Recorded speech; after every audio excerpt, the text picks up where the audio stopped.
and persecution. There must be preparation and persecution. That don't sound right, Brother Barnes. You said there's got to be preparation. There must be preparation and persecution. As I just mentioned, persecution is sometimes a situation to make us better. And in this situation, while we're going through the difficulties and going through the stresses that we're going through, it ought to be a situation that is making us and perfecting us as children of God. The Bible says in verse number 8, the Bible says, you also be patient. Establish your hearts, for the coming of the Lord is at hand. This establish comes from a Greek word which is similar to what we use as steadfast. In other words, while you're going through some things, don't get discombobulated. Stand your ground. See, some of us in the stuff that we're going through, in the pressure that we're going through, as soon as stuff happens, we're ready to give up. Amen, somebody. Some of us, we go through a little bit of drama, and all of a sudden we're ready to throw in the towel, and it's just the first round. It's the first round of a 10-round fight, and we're ready to throw in the towel. But James says, establish your heart. In other words, stand your ground. Some of us melt like ice under a summer sun. Oh, you know somebody. All because of some stuff that goes on in our lives. Can I talk to you this morning? Don't let drama discourage you. Oh, we got quiet up here. Don't let drama discourage you, because guess what? All of us gonna have to deal with some drama. Life ain't always a sitcom. I'm gonna let that sink in just a little. See, some of us, we want life to be a sitcom with a laugh track, everything funny, everything hilarious. But life ain't always a sitcom. Sometimes life is a drama with the ups and downs that we must go through. But let me tell you something. If your heart is steadfast, if your heart is established, if your heart is settled, you won't be discouraged by the stuff that you go through. But Brother Barnes, you understand, I've been dealing with this for almost 15 years. It's just all kind of drama going on and all kind of situations going on. And every time it comes through life, it seems like things are not getting better, things are getting worse. Be steadfast. Well, how can you say that, Brother Barnes? Because, believe it or not, despite what you heard, even the preacher has some drama. Got quiet up here. You looking good and smelling good, don't let the soup fool you.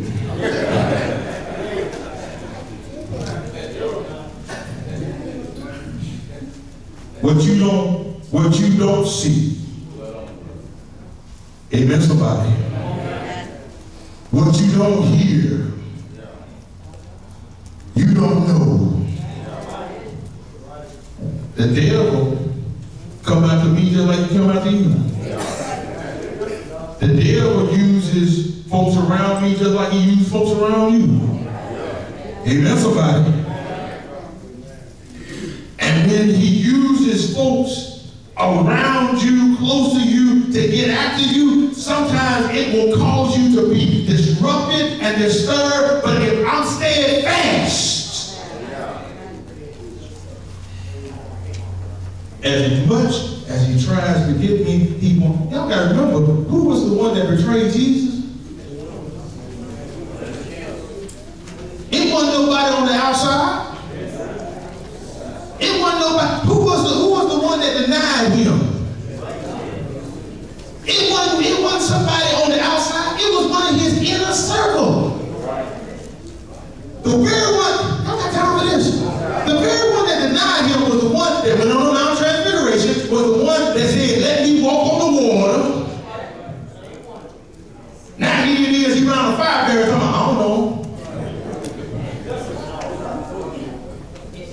And then we get discouraged because the one closest to us want to start some stuff. But if you be ye steadfast, unmovable, always abounding in the, I'm good at that. You be wrapped up, tied up, and tangled up in Jesus. No matter what folks try to do, you will be prepared to stand. And then when you are steadfast, and when you're like that tree planted by the water, even when something greater comes, because I'm here to tell you, when you're going through some stuff, it's going to be something that comes greater than what you're going through right now. You think this is bad, wait till something else comes. When you're anchored, it gets you ready to face what's around the corner. Amen, somebody? So take this opportunity and the things that you're going through to prepare yourself for the trouble that's down the road. We talked about it last week, where Jesus told Peter, Satan desires to sift you like wheat. Some of us are going through some sifting right now. But don't be discouraged. That sifting is only going to make you better and not bitter. Then finally on this morning, we talked about patience and persecution. We talked about preparation and persecution. But we need to understand there's a purpose in persecution. Oh, this is going to be heavy right here. See, sometimes we think that God is allowing these things to come on us because he's a mean God. Because God doesn't love us. But we talked about last week that God chases those that he loves. And sometimes God will allow us to go through things and we don't recognize what he's sending us through because God is the only one that understands the purpose of what we're going through. Look at verse number 11 on this one. The Bible says, indeed we count them blessed who endure. We heard of the perseverance of Job and seen the end intended by the Lord. That the Lord is very compassionate and merciful. And somebody might say, how can James make that statement when Job lost everything that he had and he even went through some health problems? How can the Lord be compassionate and merciful? But notice what James says. James says we see the end intended by the Lord. See, we get to see what God intended for Job and the purpose that he had for Job going through this because we looking back. See, understand, when you're going through some things, God already has a purpose for you in going through this. He decided not to tell you. Sorry. See, some folks say that I don't understand why I'm going through this. Anybody ever said that? I don't understand why I'm going through this. And God is looking down at you and saying, I understand fully why you're going through this. You are going through this because I'm getting you ready for that.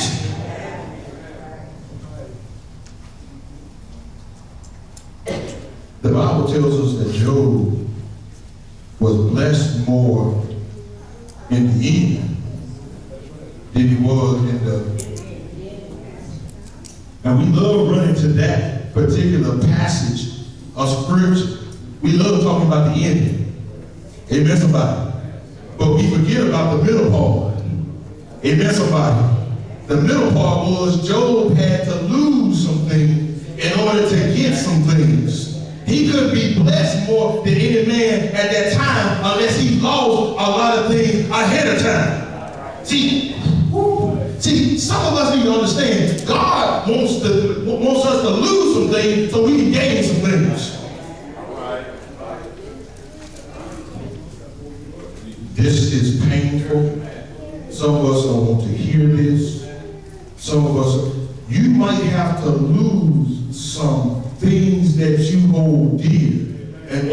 for God to truly bless you with something greater.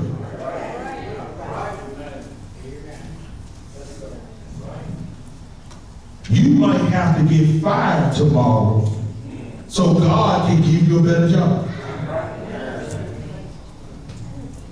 Lord have mercy. You might have to lose your house so God can give you a better one with cheaper payments. Say amen when you can. You might have to lose that crazy boyfriend of yours because God has a godly man waiting around the corner. That struck a nerve right there, didn't it? But it's difficult for us to lose something because we don't like losing something. But you got to lose something to get something. And God sometimes has a purpose in us going through something to lose something so we can gain something. But we can't see the purpose that he has for us. And I imagine that if God told us why we were going through some things, if God decides to inform us about why we're going through some things, some of us wouldn't go through it. If God said, look, I want you to go through this in order for you to have all of this, some of us said, no, that's all right.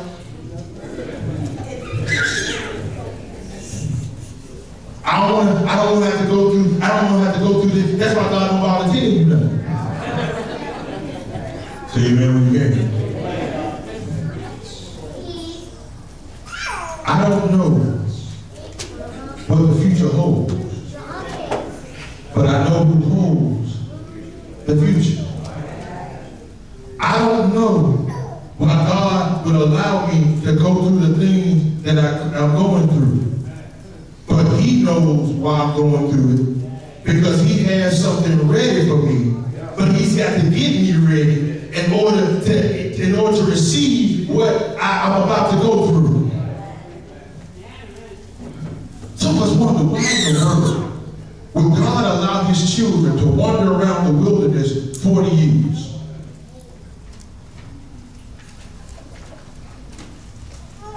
We've talked about this before. Those who've ever flown on an airplane know that sometimes when you're getting ready to land, there's some difficulties on the ground.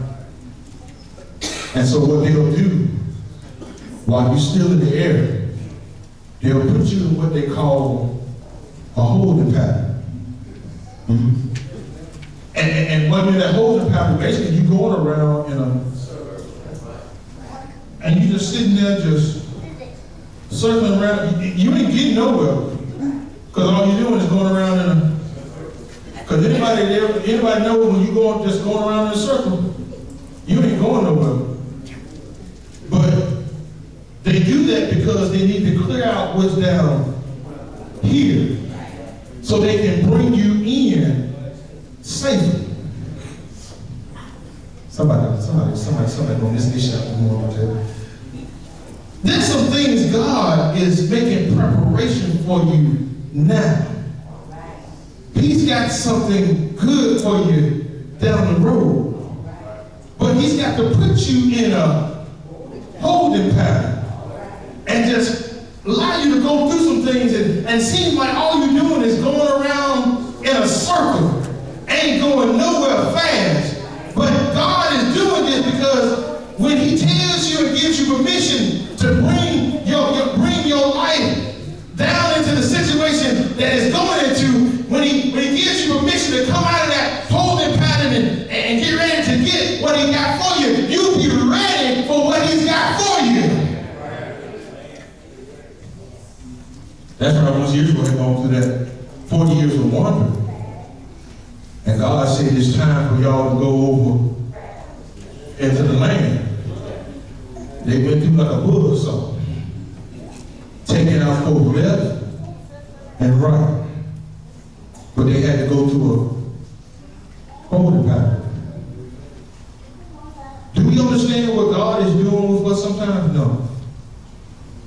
Sometimes I wish God would tell me what he's doing, so I can better understand what's going on. But see, that's the beauty about with God. Sometimes you just got to trust God and what you're going through.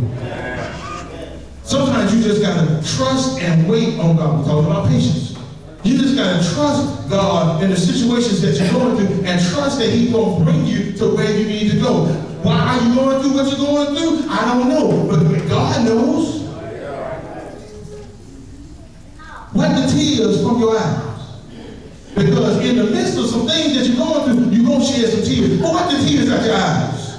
Because if God is still God, God is in control, and it's only a matter of time before he brings you to where you need to go. Let us together say.